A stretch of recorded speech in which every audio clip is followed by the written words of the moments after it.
Good morning, good afternoon, good evening, wherever you're at, whenever you're listening to this. Welcome to the Build Your Success podcast. Here at the Build Your Success podcast, we like to build you so you can build others. We do that through our corporate training events, our workshops, and our speaking events, but we also do that through this podcast and the special guests and leaders that we bring to the podcast. I'm grateful today to have Evan Sohn on the podcast. Evan is the chairman and CEO of Recruiter.com. Recruiter.com is an on demand recruiting platform that combines AI and video job matching technology with the world's largest network of small and independent recruiters. Welcome to the podcast today, Evan. Thanks so much for having me, Brian, on your show. It is great to have you here today. Tell us where you're joining us from. I am in North New Jersey, on the border of a town called Englewood and Tenafly, so about 15 minutes outside of Manhattan. That is wonderful, and it's great to have you as a guest today. And this recruiting thing, we're going to talk about the Great Resignation. But before we get to that, I want to ask you our signature question here: what does leadership and being a leader mean to Evan Sohn? So you caught me on a good week. So I've been reading about leadership books probably my whole career. They've always been my quasi mentors have been the books that I've read. A big fan of extreme ownership. So we'll talk about being a leader. Really is about taking extreme ownership of situations. Just because a situation is difficult doesn't mean you don't address it. But also empowering others to take ownership as well. Ownership is not about micromanaging.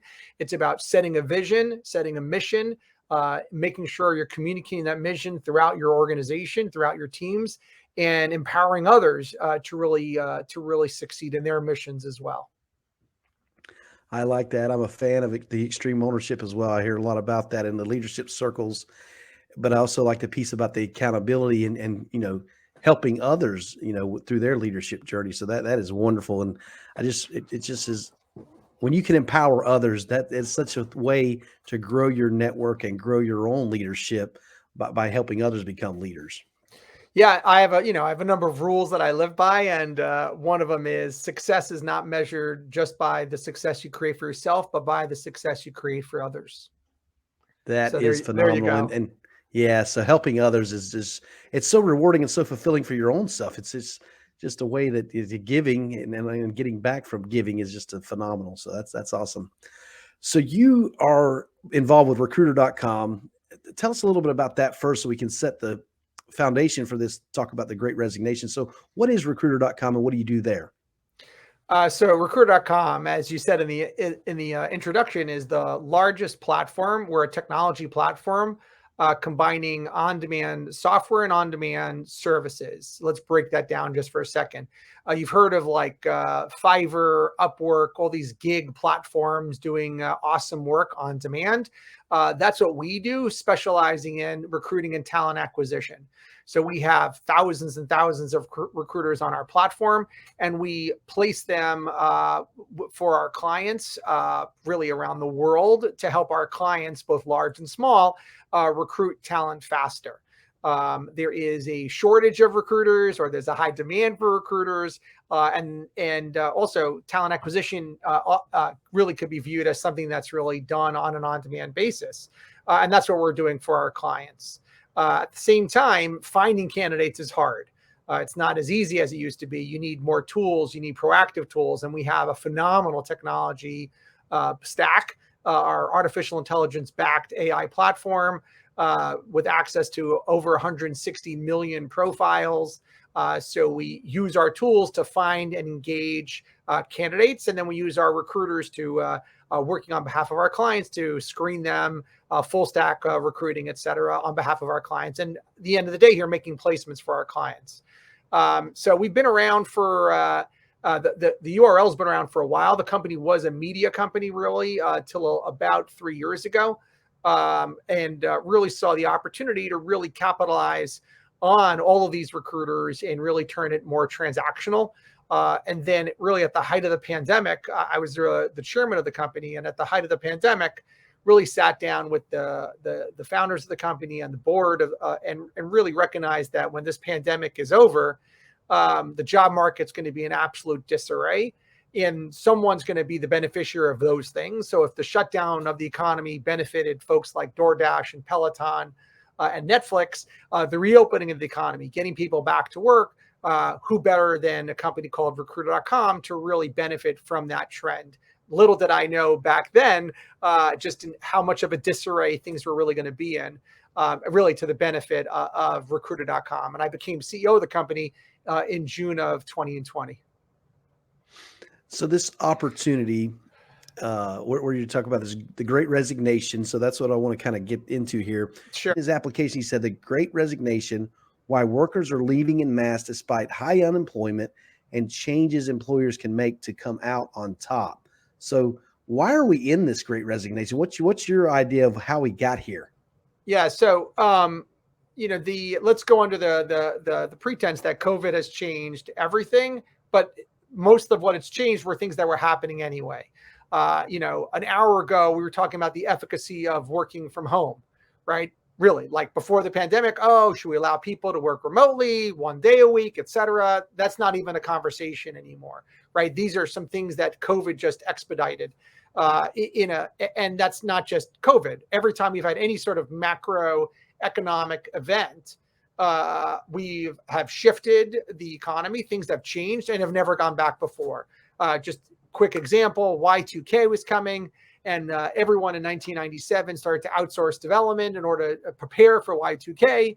And guess what? Y2K was over, and we didn't bring back all that software. We still have all these, giant, huge IT software companies that were outsourcing things to. Not everything, but that whole IT outsourcing world really took off because of Y2K. And there have been other similar macroeconomic events or macro events that have really caused these shifts to happen.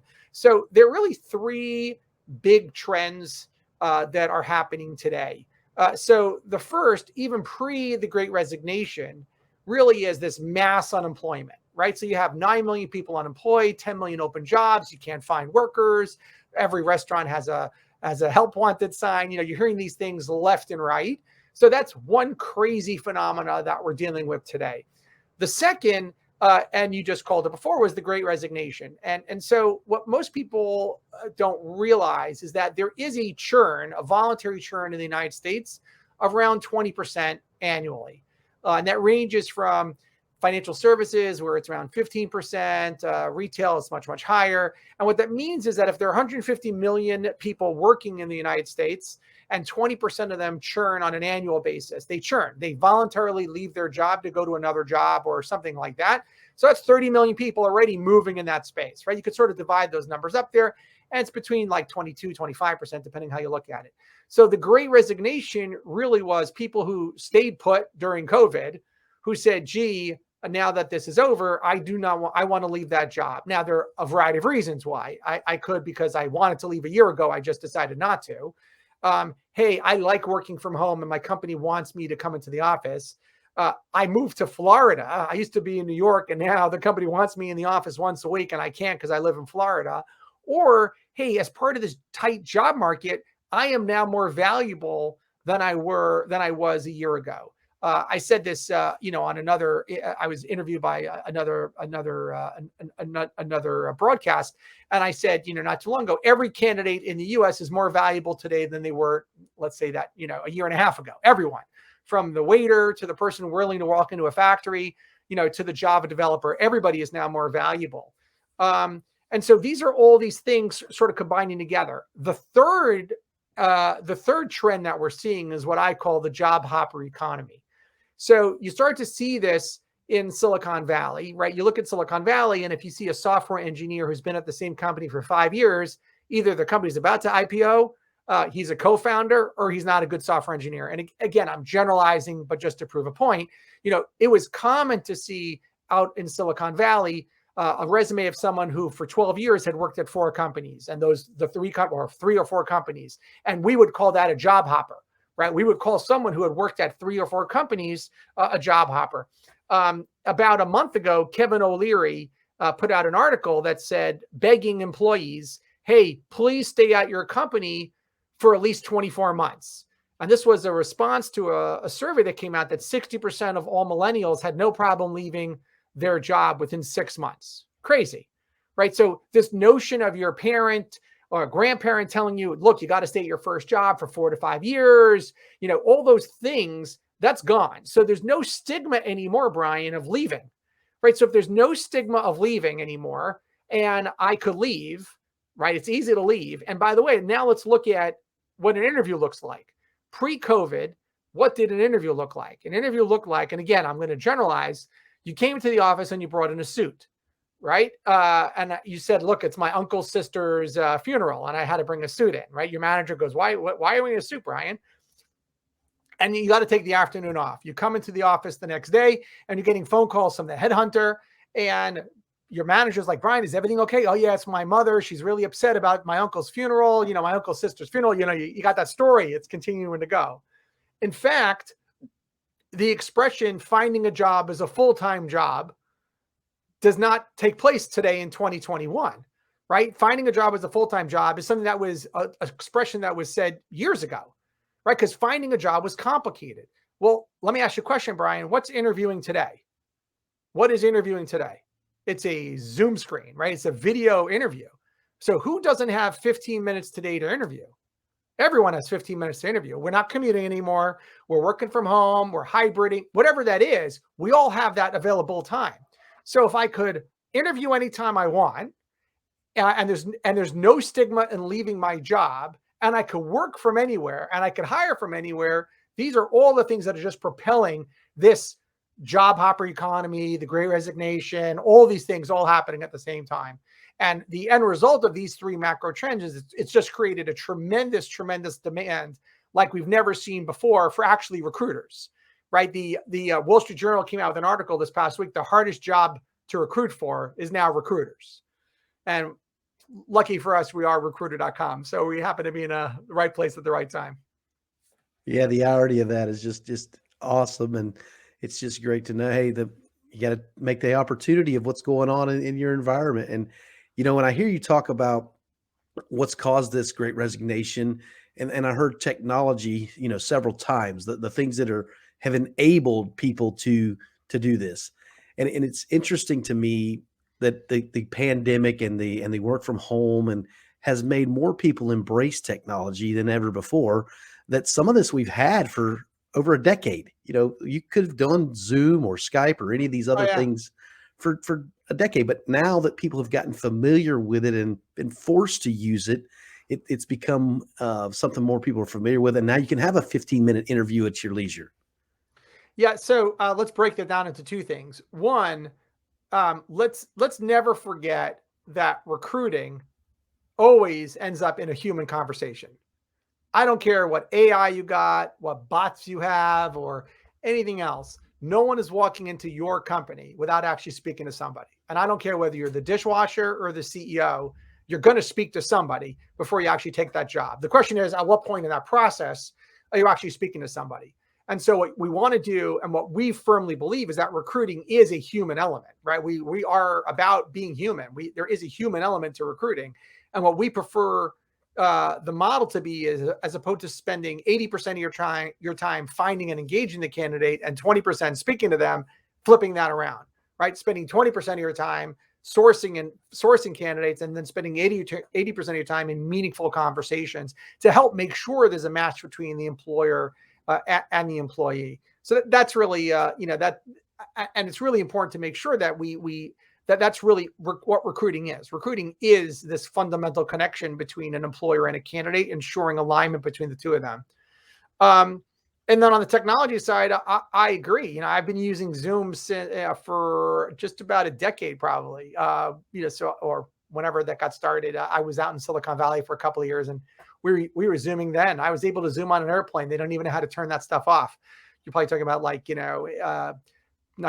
2015, 16, something like that. So the technology was there, and it enabled people to really benefit from it more. I think the fundamental difference with something like Zoom and video conferencing is that I think that pre-COVID, it was a step up from a telephone call, right? Hey, should we jump on a call? We should do a video call. I'm old enough to remember video phones when people were trying to do video phones. And so Zoom really was a step up from a phone call. Oh, should I make a conference call? No, let's actually, do it on Zoom. And that now it's really become a step down from a face-to-face meeting, right? Am I meeting with Brian right now? Well, this is the close I'm going to get to meeting with Brian. But what it's done is it's actually enabled these things to happen far, far, far more frequently. Right, pre-COVID and pre-Zoom, I would just be talking to Brian on the phone, and maybe we would get together, and maybe we would never actually meet. And now we've met. Now it's not face-to-face, but Brian and I, we've met now, just not face-to-face. So Yeah. I view it as a step down from an in-person conference. And I know there's nothing replaces an in-person conference. Nothing does. Nothing replaces an in-person meeting. But this is actually giving us, making things a little bit more convenient as possible. There's there was an interview on CNBC probably about 2 years ago. They were talking about text messaging and communication, et cetera. And they had this executive producer, Hollywood executive producer, talking. And he said, look, Tom Cruise does not sign a $30 million movie deal through text, right? Tom Cruise does not send with an email, sure, no problem. Tom Cruise, when he does a $30 million movie deal, sits down with the folks in the room, they sit at a table, they shake hands, they look at each other, and they get a deal done. So, this communication, we need to improve on that, certainly in this post-pandemic fashion of, what really is face-to-face communication. Yeah, and it has enabled me. When I began this podcast, I did it through conference call. And so it was just an audio only podcast. And then when I got more familiar with Zoom during the pandemic and now I use StreamYard, but it helped to get familiar with the video and say, okay, well, now I can use this and create a video as well as an audio. And the conversation is more engaging when I can see your face and see your reaction. Sure. So it's Sure, just, I'll give you another anecdote. So I'm on CNBC in a couple hours, talking about the job market. I've been on like once a month for the last bunch of months, last year and a half. And I've been on before, and I would go to their studio, right? You go to their studio, you go to makeup room, you sit in the green room, it's a whole process. And the first time I was on, which was I think June of 2020, first time I was on in this role, I'm like, are you sending a crew over? Like, how are we going to do this? No, you'll get a phone call. And I got a phone call from a tech guy who said, all right, you got Skype? I said, yeah. Okay, go to Skype, turn it on. Great. Do you have any books? I'm like, yeah. All right, put your books under your computer, move the screen. All right, a little forward, a little back. Okay, we're good. And I was just shocked that this went from, show up to the studio, hair, makeup, green room camera, backup microphones, et cetera, relying on Skype to actually handle this live broadcast. And the reality is that good enough was enough, to handle this process. So I found it to be really fascinating as companies, large and small, really capitalized on technology. Yeah, and for me, it has enabled me in the podcast to have guests on from around the world. And so it's been has opened some opportunities when we're able to use these features and the technology. I do want to ask you, this is a leadership podcast. You are the CEO of recruiter.com. I asked you earlier, what does leadership mean to you? Let me flip that for you and ask you, when you're looking for leaders in your organization and when you're working with other organizations, what are they looking for in leaders? So I come from a sales background. So I spent many, many years on the sales side of the world. So I often look at things from a sales side. You want to be the problem. You want to be able to solve problems, right? You want to be someone that your subordinate, your team member, your boss, whatever it is, your client can call you up because they have a problem. I talk about all the time. You want to be a client's first phone call, but you want to be everyone's first phone call. Now, you actually want them not to rely on you to solve their problems, except when you're uniquely qualified to solve those problems. So, I really define folks, many of them, like, can they solve their own problem, or do they know how to run with the problem once they solve it, or do they not know how to do those things? So really looking at, from a problem solving perspective. And that's usually where my bent is. And again, I come, not just from a sales perspective, but really from a startup perspective. Startups, are marred with constant challenges and constant problems. And you really go from like one problem to another problem. You're in this never ending challenge of solving the next problem. I listened to a podcast the other day and they said it's like the curse of the entrepreneur is that you're constantly striving to solve the next problem. And you're constantly feeling like, gee, if it only got a little bit better, it'd be a little bit easier. And so I like to surround myself with folks who could really solve their own problems and really in the field, course correct in the field, come up with alternatives and not be afraid to say, hey, Evan, I'm faced with this wall. I can either go A, B, or C. I think it's B. What do you think? And the answer might be, you're right, it's B, or guess what? It's probably D. And let's go do that together. But it's really the ability to, I would say, identify that there's a problem, understand how to understand the alternatives to solving the problem and being able to execute on that problem. And I think that's what I hope people look for in myself, the ability to understand that there's a problem. By the way, sometimes not understanding that there's a problem is a problem. So you want to make sure you could do that and then have the skills along the way to really figure out along the way there on how to do those things. And I think those are not nature. I think those are nurture. I think you can actually train people on how to identify that there's a problem. Identify, as I said at the beginning, just because a problem is difficult doesn't mean you don't solve it, right? So when you see a problem, solve it. And just because it's hard doesn't mean you stay away from it. You don't kick the can down the field for the next person. You try to make the world better for the next person. Yeah, that's great. I think being a problem solver is definitely a leader characteristic. We've got to be careful we don't start creating problems to solve. I've seen that happen in the past. But let me ask you this. One thing that I foresee that with a lot of work moving virtual and people working from home and doing those things, what are leadership skills and techniques for managing virtually? So you got these teams that are remote, they're not coming to an office. How can we lead them virtually? Yeah, it's a challenge that I struggle with, or it's a struggle that I'm challenged with every day. I'm a face-to-face person. I'm historically let's all go into a conference room, lock the door, order some pizza, and not leave until we solve the problem. I think that's hard. I think you're missing some of these things out. I think the challenge is you got to make sure that you are measuring the right things for people. In the old days, I don't know what old means anymore. It was, oh, good, they're working late today, right? Do you care how late a person works anymore? Does it really make a difference? I remember my first company, I would schedule the fax machine to send out memos, like at 11 o'clock at night. To my clients. So my clients would think I was working late at night.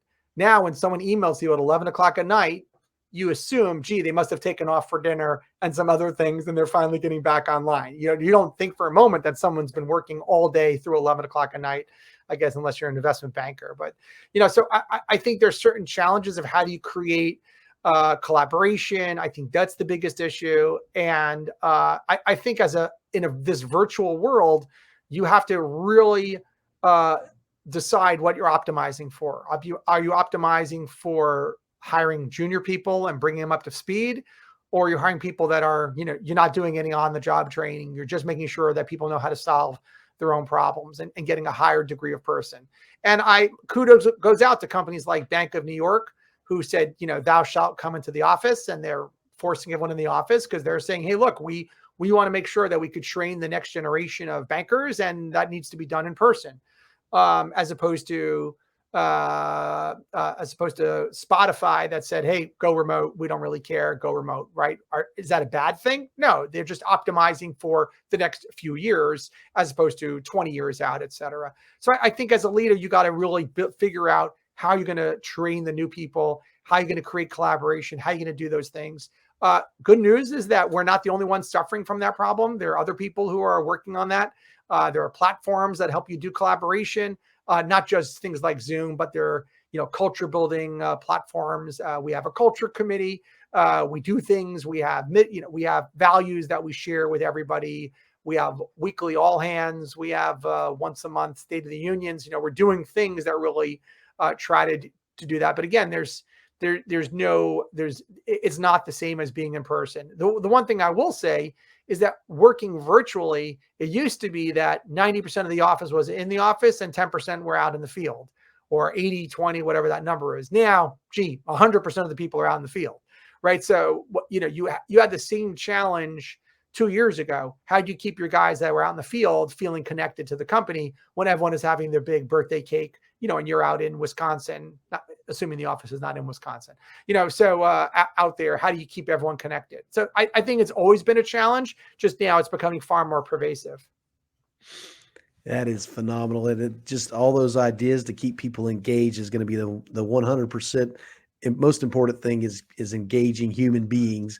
And I think what you alluded to, some need to be in the office for certain roles and responsibilities, and others can be work virtually. And you got to find out what the balance is for your situation and your organization. Well, Evan, it was great to have you on the podcast today. I'm going to pull up your website for those watching this on YouTube. It's recruiter.com. And tell the audience what they can find at recruiter.com. We've already kind of set the basis for that. But what if I go to recruiter.com, what am I doing? Yeah, so we are the destination site for all things recruiting. So whether you're looking for full-time recruiters, part-time recruiters, gig recruiters, you are a recruiter, and so you're signing up to gain access to these opportunities, educational programs, or you're looking for candidates, we have software. It's really a pretty robust platform. We get lots and lots of traffic, et cetera. I'll tell you one final comment, because I know we're about building others. Ensuring that everyone understands the mission, I think today is far, far more important than it ever was before. You're out in the field, you're out there, right? We're not sitting in the office where everyone is, watching each other, and making sure that everyone understands what the mission is. What's the mission of the day, the week, the month, the year? What do I need? What is the challenge that I need to overcome as part of the overall company? And the leader's job really is to ensure and take responsibility and accountability that if someone is not achieving that mission, is it it's my responsibility to make sure that there's clarity in what they're supposed to do. And sometimes it was easier when things were in person to be clear on what needs to happen. I could watch you again, just to exaggerate, to prove a point. If this was an assembly line and I was watching you build a puzzle or do steps 1 and 2, I can come and go, oh no, you're doing that wrong. How do I do that from here? Right? How do I do that? I can't say to you now, by the way, sit up straight, because when I walk in your office, you should be sitting up straight. So I don't know that, because we're doing Zoom. So it's so important now, probably more than ever, to have really strong clarity on what you're trying to accomplish as a company and ensure it cascades across the entire organization. That's great. So have a mission, have clarity, and accountability is the 3 things I would summarize that with. That's right. For the listeners, I appreciate you listening to the podcast today. Do me a favor, wherever you're listening to this podcast, go over to that platform, give us an honest review and rating, subscribe, and share this podcast with others. Go to our website, check out our events page, buildcs.net. We're also doing the Voices for Leadership book. You can check that out at voicesforleadership.com. Thanks for listening to the podcast today. Remember to build yourself and then build others.